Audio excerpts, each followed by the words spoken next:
ओम श्री सांब शिवाय नमः। ओम गणेशाय नमः। श्री श्री महापुराणे की जय। त्वमेव माता च पिता त्वमेव त्वमेव बंधु सखा त्वमेव त्वमेव विद्या द्रविणं त्वमेव त्वमेव सर्वं मम देव देव त्वमेव सर्वं मम देव देव। श्री शिवाय नमस्तुभ्यं।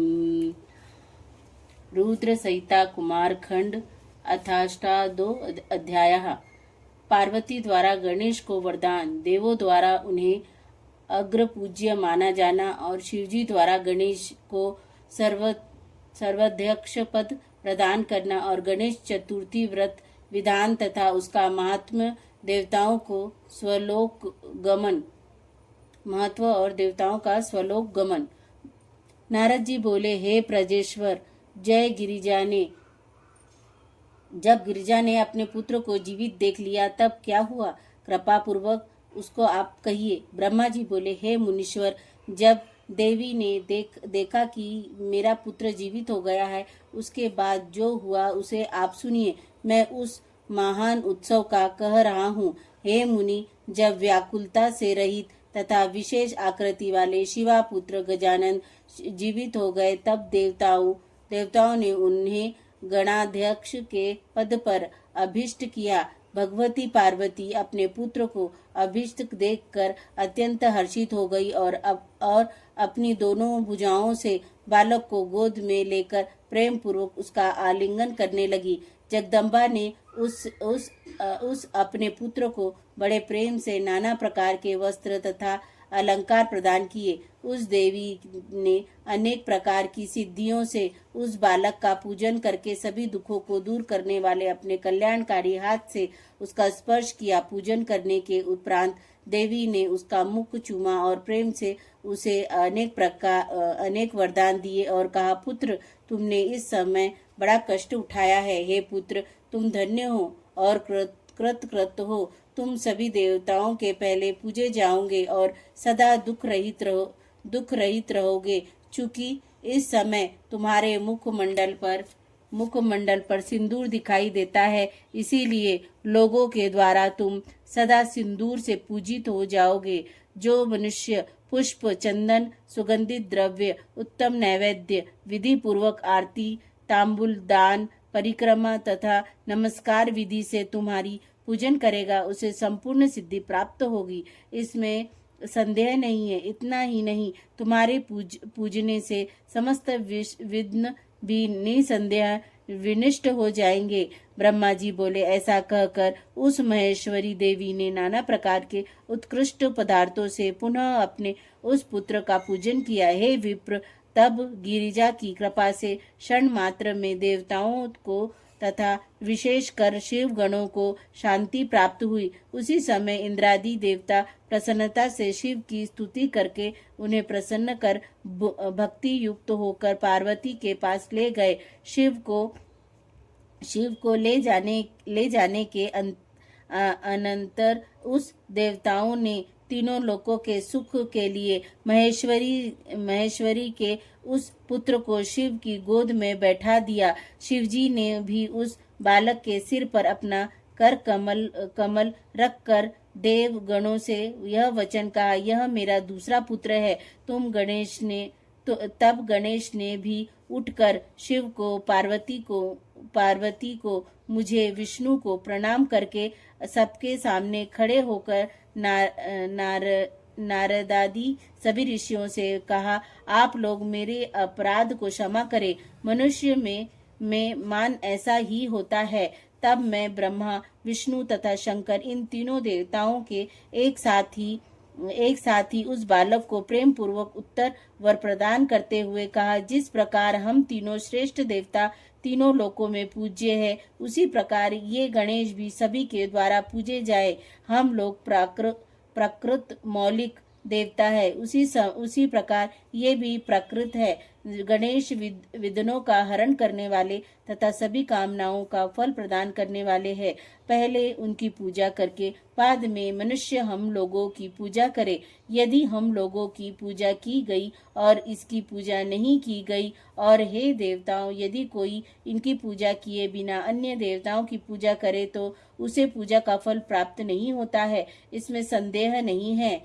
ब्रह्मा जी बोले, ऐसा कहकर शिवजी ने पहले अनेक प्रकार की वस्तुओं से गणेश जी की पूजा की। उसके बाद विष्णु के द्वारा भी वे पूजित हुए। तदंतर मैंने एवं पार्वती ने उनकी पूजा की और देवगणों ने भी बड़े आदर के साथ उनका पूजन किया। उसी स्थान पर ब्रह्मा, विष्णु एवं शिव ने एक साथ मिलकर पार्वती के प्रसन्न हेतु उस गणेश को सर्वाध्यक्ष शब्द से संबोधित किया। इसके बाद शिव ने प्रसन्न मन से उन गणेश को लोक में सदा सुख देने वाले अनेक वर दिए। शिवजी बोले, हे पार्वती पुत्र, मैं तुम्हारे ऊपर प्रसन्न हूँ, इसमें संदेह नहीं है। मेरे संतुष्ट रहने पर जगत संतुष्ट हो जाता है, कोई भी विरुद्ध नहीं हो सकता। तुम बालक रूप से हो और शक्ति के महापराक्रमी एवं परम तेजस्वी पुत्र हो, इसीलिए सर्वथा सुखी रहो। हे बालक, विघ्नों के नष्ट करने में तुम्हारा नाम सर्वश्रेष्ठ होगा। आज से तुम मेरे संपूर्ण गणों के अध्यक्ष एवं सबके पूजनीय होंगे। इस प्रकार कहकर शंकर ने गणेश को उनकी अनेक पूजा विधि बतलाकर उसी क्षण उन्हें अनेक आशीर्वाद प्रदान किए। उसके बाद देवता एवं अप्सराओं ने प्रसन्न होकर अनेक प्रकार के गीत, वाद्य तथा नृत्य किए। इसके बाद कल्याणकारी महात्मा शंकर ने प्रसन्न होकर उन गणेश को पुनः वर प्रदान किया। हे गणेश्वर, तुम भाद्रपद मास में कृष्ण पक्ष की चतुर्थ को शुभ चंद्रोदय काल में उत्पन्न हुए हो और रात्रि के प्रथम प्रहर में गिरिजा के चित्त से तुम्हारा रूप आविर्भूत हुआ है। इसीलिए उसी दिन तुम्हारा उत्तम व्रत होगा। उस दिन से आरंभ कर उसी तिथि को सभी सिद्धियों के लिए मनुष्य को प्रसन्नता पूर्वक इस सुंदर व्रत का अनुष्ठान करना चाहिए।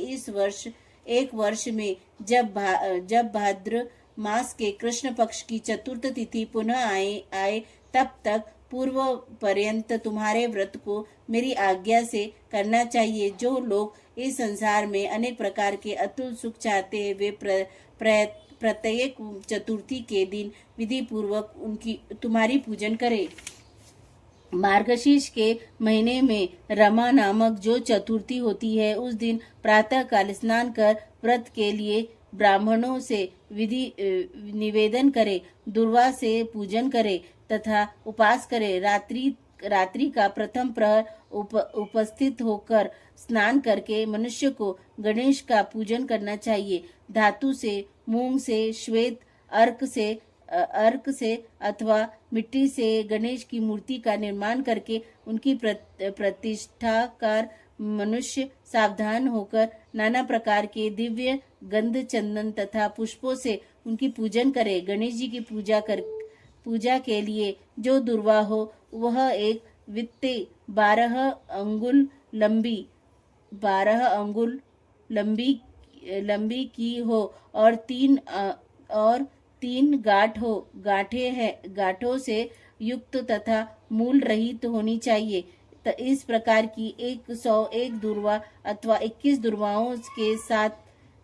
दुर्वाओं के द्वारा स्थापित प्रतिमा का पूजन करे। धूप, दीप तथा नाना प्रकार के नैवेद्य, तांबूल, अर्घ आदि उत्तम द्रव्यों से और प्रणाम तथा स्तुति के द्वारा गणेश जी की पूजा करे। इस प्रकार तुम्हारा पूजन कर बाल चंद्रमा की पूजन करे। तदंतर ब्राह्मणों की पूजा करके प्रसन्नता पूर्वक मधुर पदार्थ का भोजन करना चाहिए। इसके बाद स्वयं भी लवण रहित मधुर भोजन करना चाहिए। तत्पश्चात अपना सारा नियम विसर्जित करे और गणेश जी का स्मरण करे। इस प्रकार का अनुष्ठान करने से यह शुभ व्रत संपूर्ण होता है। इस प्रकार व्रत करते हुए 1 वर्ष बीत जाए तब उस व्रत की संपूर्णता के लिए उद्यापन करना चाहिए। मेरी आज्ञा से उसके 12 ब्राह्मणों को भोजन कराए तथा एक कलश की स्थापना करके तुम्हारी मूर्ति की पूजन करे। वेद पर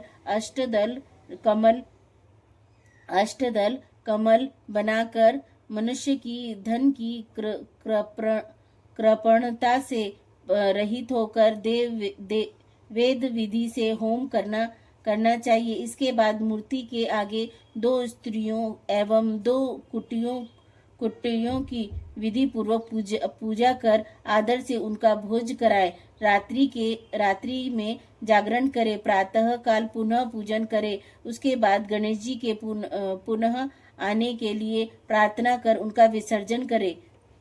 तत्पश्चात बालक वटुओं से आशीर्वाद ग्रहण करे तथा स्वास्तिक वाचक भी कराए और व्रत की संपूर्णता के लिए पुष्पांजलि समर्पित करे। इसके बाद नमस्कार कर अन्य कार्य संपन्न करे। जो इस प्रकार व्रत का अनुष्ठान करता है उसे अभीष्ट फल की प्राप्ति होती है। हे गणेश्वर, जो श्रद्धा के साथ नित्य अपनी शक्ति के अनुसार सभी कामनाओं का फल प्राप्त करने के लिए सिंदूर, चंदन, तंडुल, केतकी के फूल तथा अनेक प्रकार के उपचारों से तुझ गणेश की पूजा करेगा, और इस प्रकार जो भी लोग भक्ति पूर्वक अनेक उपचारों से तुम्हारी पूजन करेंगे उसको सदा सिद्धि प्राप्त होगी तथा उसके विघ्नों का नाश हो जाएगा। सभी वर्णों विशेषकर स्त्री जनों को गणेश जी का पूजन अवश्य करना चाहिए। अपने अभ्युदय की कामना करने वाले राजाओं को विशेष रूप से पूजन करना चाहिए। हे गणेश, मनुष्य जो कामनाएं करता है तुम्हारी पूजा से उसे निश्चय रूप से प्राप्त करता है। इसीलिए कामना करने वाले उस मनुष्य को सदैव तुम्हारा पूजन करना चाहिए। ब्रह्मा जी बोले, हे मुनि,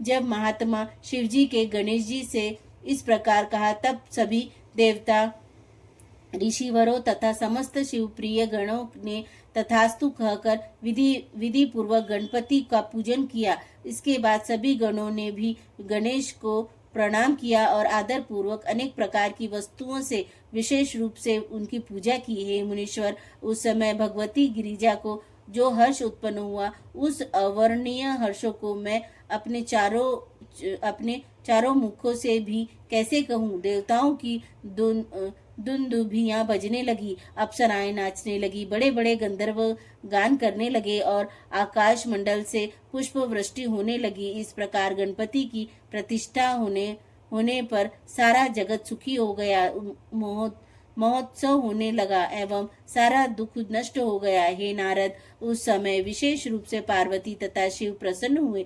सर्वत्र सुखदायक महामंगल होने लगा। उस समय समस्त देवता एवं ऋषिगण जो सभी वहां आए हुए थे, वे शिव जी की आज्ञा से भगवती पार्वती गणेश जी की बार बार प्रशंसा करते हुए, शिव की स्तुति करते हुए तथा वह युद्ध कैसे था उसका वर्णन करते हुए चलने लगे। जब भगवती पार्वती का क्रोध शांत हो गया, तब शिव भी पूर्वव्रत पार्वती के समीप आकर लोकहित की कामना से नाना प्रकार से सुखद कार्य करने लगे। यद्यपि वे स्वात्माराम हैं, फिर भी भक्तों के कार्य के लिए सदैव उदित रहते हैं। विष्णु तथा मैं ब्रह्मा उस पार्वती एवं शंकर की भक्ति पूर्वक सेवा कर तथा शिव की आज्ञा लेकर अपने स्थान को आ गए। हे नारद, हे भगवान, हे मुनीश्वर, आप भी शिव के यश का गान करके उनसे पूछकर अपने भवन को चले गए। हे नारद, आपके द्वारा पूछे जाने पर मैंने आपसे विघ्नेश्वर गणेश जी के यश से मिश्रित भगवान शिव तथा भगवती शिवा की यश का आदर पूर्वक पूर्ण रूप से वर्णन कर दिया। जो संयत होकर इस मंगलदायक आख्यान को सुनता है, वह सभी मंगल से युक्त होकर मंगलों का आल्य हो जाता है। पुत्रहीन को पुत्र, निर्धन को धन, स्त्री को इच्छा वाले इस इच्छा वाले को स्त्री एवं प्रजा चाहने वाले को प्रजा की प्राप्ति होती है।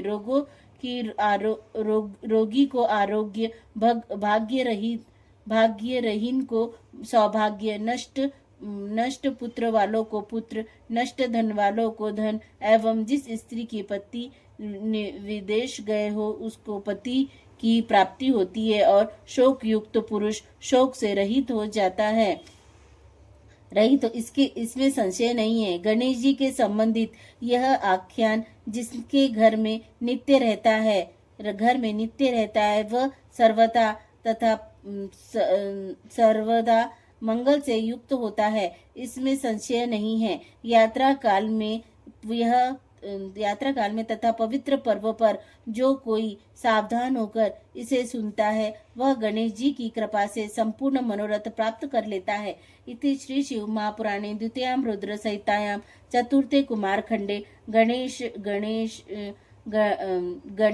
गणाधिपत्य दवि प्राप्ति वर्णनम नामाष्टाध्यायः। इस प्रकार से शिव महापुराण के अंतर्गत द्वितीय रुद्र संहिता के चतुर्थ कुमारखंड में गणेश जी को गणाधिपति की पदवी प्राप्त का वर्णन नामक 18वां अध्याय पूर्ण हुआ। बोलो श्री शिव महापुराणे की जय। श्री शिवाय नमस्तुभ्यं। बोलो गणपति बापा की जय। रिद्धि सिद्धि माता की जय। अशोक सुंदरी माता की जय। कार्तिकेय महाराज की जय। आदि शक्ति नौ दुर्गा पार्वती काली माता की जय। जया विशेरा सांबरीवारी दौतरी देव माता की जय। श्री नंदी महाराज की जय। बोलो मेरे भोले बाबा की जय। श्री शिवाय नमस्तुभ्यं। श्री शिवाय नमस्तुभ्यं। श्री शिवाय नमस्तुभ्यं। श्री शिवाय नमस्तुभ्यं। श्री शिवाय नमस्तुभ्यं। बोला सब दुख काटो म्हारा ओ भोला, सब दुख काटो म्हारा। शिव शंकर जपू तेरी माला, भोले बाबा जपू तेरी माला। भोला सब दुख काटो म्हारा ओ भोला, सब दुख काटो म्हारा। वेश है मंगलकारी, वेश है मंगलकारी। शमशान वासी हमारा, शमशान वासी हमारा। ओ भोला सब दुख काटो म्हारा, ओ भोला सब दुख काटो म्हारा।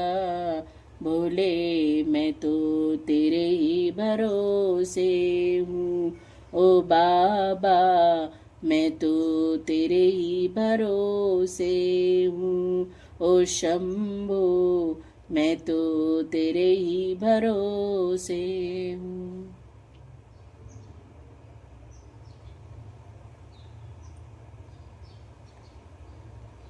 ओम नमः पार्वती पते। हर हर महादेव है, हर हर महादेव है, हर हर महादेव। शिव शंभु। जय श्री महाकाल बाबा की जय। बोलो काशी विश्वनाथ भगवान की जय। कुबरेश्वर महादेव की जय। बोलो 12 ज्योतिर्लिंग वाले बाबा की जय। माँ और बाबा की जय। शंभु सब तेरे भरोसे। श्री शिवाय नमस्तुभ्यं।